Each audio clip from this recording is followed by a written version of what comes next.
जनहित में अगली खबर भी बिहार से ही है, जहां वोट तो 3 महीने के बाद पड़ने हैं, लेकिन वोटरों को लेकर अभी से बवाल खड़ा हो गया है। बिहार में मतदाता सूची की समीक्षा का काम जोरों पर है, लेकिन विपक्ष को इस पर बड़ी आपत्ति है।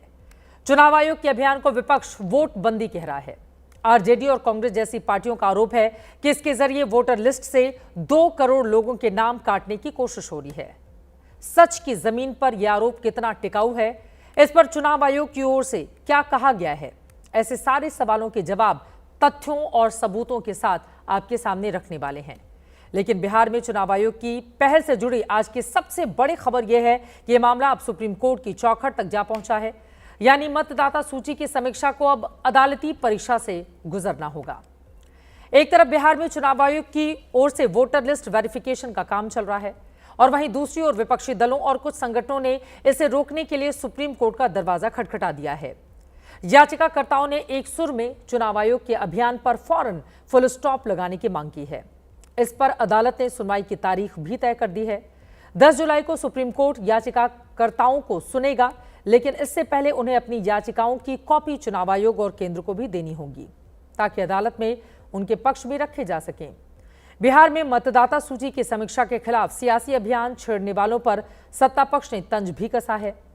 सत्ताधारी गठबंधन इसे विपक्ष की हताशा और चुनाव पूर्व हार का एहसास करार दिया।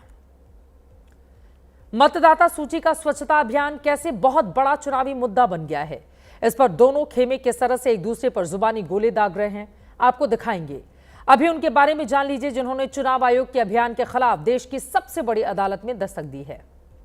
आज कांग्रेस समेत 8 विपक्षी दलों के नेताओं ने बिहार में मतदाता सूची के विशेष गहन पुनरीक्षण के खिलाफ साझा याचिका दायर की है।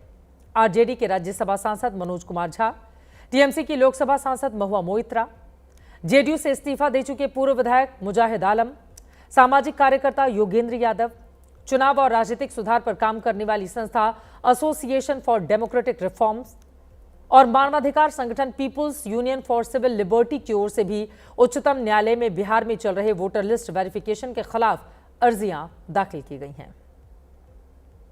इन तमाम अर्जियों में एक ही गुहार है, मतदाता सूची की समीक्षा का काम तत्काल प्रभाव से रोक दिया जाए।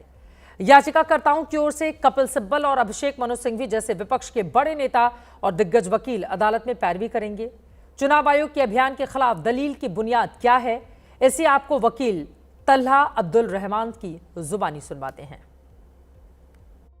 इलेक्शन कमीशन के पास स्टैट्यूटरी पावर नहीं है इस तरीके से समरी इंटेंसिव इलेक्टोरल रोल को रिवाइज करने की, प्लस इनके कई सारे क्वेश्चन हैं जो रूल्स के बाहर जा रहे हैं। दूसरा ये है कि इलेक्शन कमीशन का जो रीजनिंग है इतनी जल्दी एक्सरसाइज करने का, इतना लास्ट मिनट पे करने का और इतनी तेज़ी से करने का कि कई लोग उसमें छूट सकते हैं। आज सुप्रीम कोर्ट में इसको मेंशन करा गया, तो कोर्ट ने जो है थर्सडे की डेट दी है 10 तारीख की। विपक्ष का आरोप है कि यह कवायद सत्ता पक्ष को फायदा पहुंचाने के लिए की जा रही है। आरोप यह भी है कि इसके जरिए बड़ी तादाद में मतदाताओं को मतदान के अधिकार से वंचित करने की साजिश रची जा रही है, जबकि चुनाव आयोग की ओर से साफ कहा गया है कि बिहार ही नहीं देश भर में मतदाता सूची की समीक्षा का अभियान चलेगा। यानी आज नहीं तो कल यह काम पूरे देश में होगा। विपक्षी दलों को आपत्ति इस बात पर भी है कि इतने कम समय में इतना बड़ा काम बिहार में कैसे होगा, क्योंकि चुनाव अब सिर पर है। खासकर आरजेडी की ओर से कहा जा रहा है कि इतनी जल्दी गरीब और अशिक्षित तबके के लोग जरूरी दस्तावेज कैसे और कहां से जुटाएंगे। कहा यह भी जा रहा है कि जन्मतिथि और जन्म स्थान साबित करने वाले दस्तावेजों की सूची में आधार कार्ड का नाम क्यों नहीं है। तो यहां देश के नेता हों या फिर आम आदमी, हर किसी को अपने आधार कार्ड पर लिखी इस बात को बार बार पढ़ना चाहिए कि आधार पहचान का प्रमाण है, नागरिकता का नहीं। साथ ही जो लोग समय की कमी की दुहाई दे रहे हैं, उन्हें यह भी याद रखना चाहिए कि 2003 में भी यही काम बिना किसी तकनीकी मदद के सिर्फ 31 दिनों में ही पूरा हुआ था। इस बार भी समय भले ही 31 दिनों का मिला हो, लेकिन पूरी व्यवस्था आधुनिक तकनीकी से लैस है। ऐसे में अब सवाल यह भी है कि चुनाव आयोग की पहल को वोट बंदी का नाम देकर बिहार में नया नैरेटिव गढ़ा जा रहा है। जवाब के लिए जुबानी जंग की एक छोटी सी पॉलिटिकल पिक्चर देख लीजिए।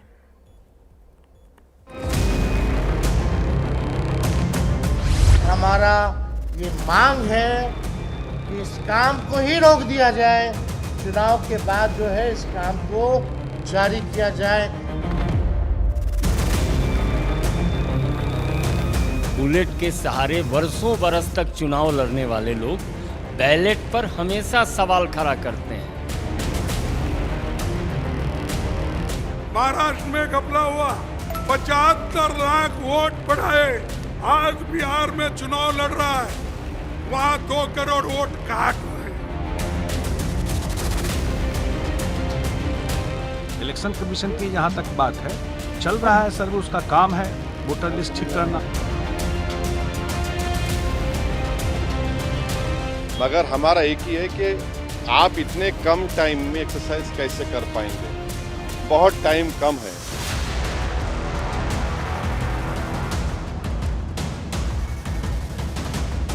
भाई हम लोग इसके विरोध में हैं। हम लोग का स्पष्ट मत है कि लोकसभा के दौरान जिस वोटर लिस्ट का प्रयोग किया गया, उस वोटर लिस्ट को भी तो इसी इलेक्शन कमीशन ने बनाया था।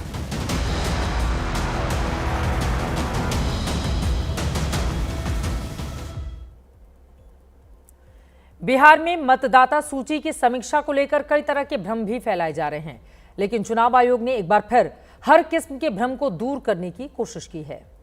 आयोग ने साफ साफ कहा है कि 1 अगस्त 2025 को जारी होने वाली मतदाता सूची के प्रारूप में उन्हीं लोगों के नाम शामिल होंगे जिनके गणना फॉर्म जमा हुए होंगे।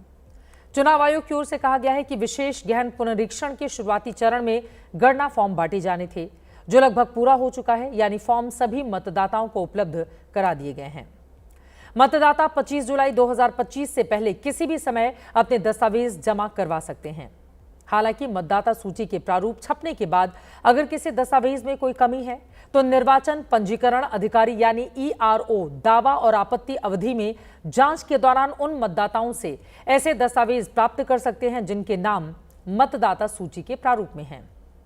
6 जुलाई शाम 6 बजे तक बिहार के करीब 7 करोड़ 90 लाख मतदाताओं में से लगभग 1 करोड़ 69 लाख ने गणना फॉर्म जमा करा दिए हैं। 77,895 BLO घर घर जाकर मतदाताओं को गणना फॉर्म भरने में मदद कर रहे हैं। BLO मतदाताओं की लाइव तस्वीरें ले रहे हैं और उन्हें अपलोड कर रहे हैं ताकि मतदाताओं को फोटो क्लिक करवाने की परेशानी से छुटकारा मिल जाए। साथ ही इस प्रक्रिया को सुचारू और समय पर पूरा करने के लिए 20,603 BLO और नियुक्त किए जा रहे हैं। इस अभियान में सरकारी अधिकारी, NCC कैडेट और NSS सदस्यों समेत लगभग 4 लाख वॉलंटियर भी विशेष गहन पुनरीक्षण प्रक्रिया में लोगों की मदद कर रहे हैं। इनके अलावा राजनीतिक दलों के 1,54,977 BLA भी इस अभियान में मदद कर रहे हैं। तो पूरी मतगणना सूची सभी लोगों के सामने पारदर्शी तरीके से बनाई जाएगी। हर पात्र नागरिक उसका हिस्सा होगा और कोई भी इनएलिजिबल आदमी उसका हिस्सा नहीं बन पाएगा। चुनाव आयोग इस प्रक्रिया को जितना आसान बता रहा है, क्या हकीकत में भी वोटर लिस्ट वेरिफिकेशन का काम उतना ही आसान है? इस पर इस अभियान को असली जामा पहुंचाने में जुटे बूथ लेवल ऑफिसर्स का क्या कहना है, उन्हें सुनना भी जरूरी है। पहले तो मांग रहा था कि आवासीय देना है, नहीं तो घर का बिजली बिल देना है। अब तो बोल रहे हैं कि कुछ भी नहीं चाहिए, सिर्फ उसका प्रूफ रहना चाहिए कि मतलब आधार कार्ड में जन्म तिथि रहता है तो आधार कार्ड के अनुसार से उसको फार्म भर देते हैं। जातीय आवासीय मांगता है, सर्टिफिकेट मांगता है। पहले बोला गया था, अब तो मतलब कुछ नहीं है, वैसा कुछ नहीं है। अगर जो दे रहा है ये ले रहे हैं, नहीं दे रहा है फिर फॉर्म वैसे ही फोटो को चिपका करके ले रहे हैं। समय तो कम है ही, ऐसे बहुत समय। 2003 का अगर उसमें नाम है तो 2003 वाले लोग का कुछ नहीं, बस ये सब नाम पता भर के तुरंत साइन करके हम फॉर्म सबमिट कर सकते हैं। ये बात तो माननी पड़ेगी कि समय कम है और काम बहुत ज्यादा। बिहार में भी करीब 8 करोड़ मतदाता हैं। इनमें से करीब 5 करोड़ मतदाताओं के नाम 1 जनवरी 2023 में हुए आखिरी वेरिफिकेशन में शामिल हैं। इन्हें बस सत्यापन करवाना है, गणना फॉर्म भरना है और उसे जमा कर देना है। असली चुनौती उन 3 करोड़ मतदाताओं के लिए है जिन्हें खुद के अलावा माता या पिता या फिर दोनों की नागरिकता के प्रमाण सौंपने हैं। इसी पर विपक्ष आपत्ति जता रहा है, लेकिन सवाल तो यह है कि अगर वोटर लिस्ट अपडेट हो रही है, अगर वैध मतदाताओं को उनका अधिकार मिलने की कवायद की जा रही है अवैध मतदाताओं के नाम कटेंगे, तो इस पर फिर इतना ऐतराज क्यों है? क्योंकि साल 2016 में तत्कालीन गृह राज्य मंत्री किरण रिजिजू ने संसद में बताया था कि देश में 2 करोड़ अवैध बांग्लादेशी घुसपैठिए हैं। बिहार का सीमांचल इलाका बांग्लादेश से सटा है, जहां 2011 की जनगणना के मुताबिक मुस्लिम आबादी 47% है। बीजेपी के नेता आरोप लगाते हैं कि बांग्लादेशी घुसपैठियों की वजह से सीमांचल की डेमोग्राफी बदल रही है, जबकि मुसलमान वोट बैंक की रहनुमा आरजेडी इसे फेक नैरेटिव बताती है। ऐसे में सवाल ये कि क्या यही वजह है जो विपक्ष 1 जुलाई 1987 के बाद जन्मे मतदाताओं से उनके अलावा माता या फिर पिता या फिर दोनों की जन्मतिथि के प्रमाण मांगने पर अपना ऐतराज जता रहा है? बिहार में इस वेरिफिकेशन को लेकर बहुत सारे सवाल हैं और यकीन मानिए आगे आने वाले वक्त में इस पर राजनीति और ज्यादा गर्माने वाली है।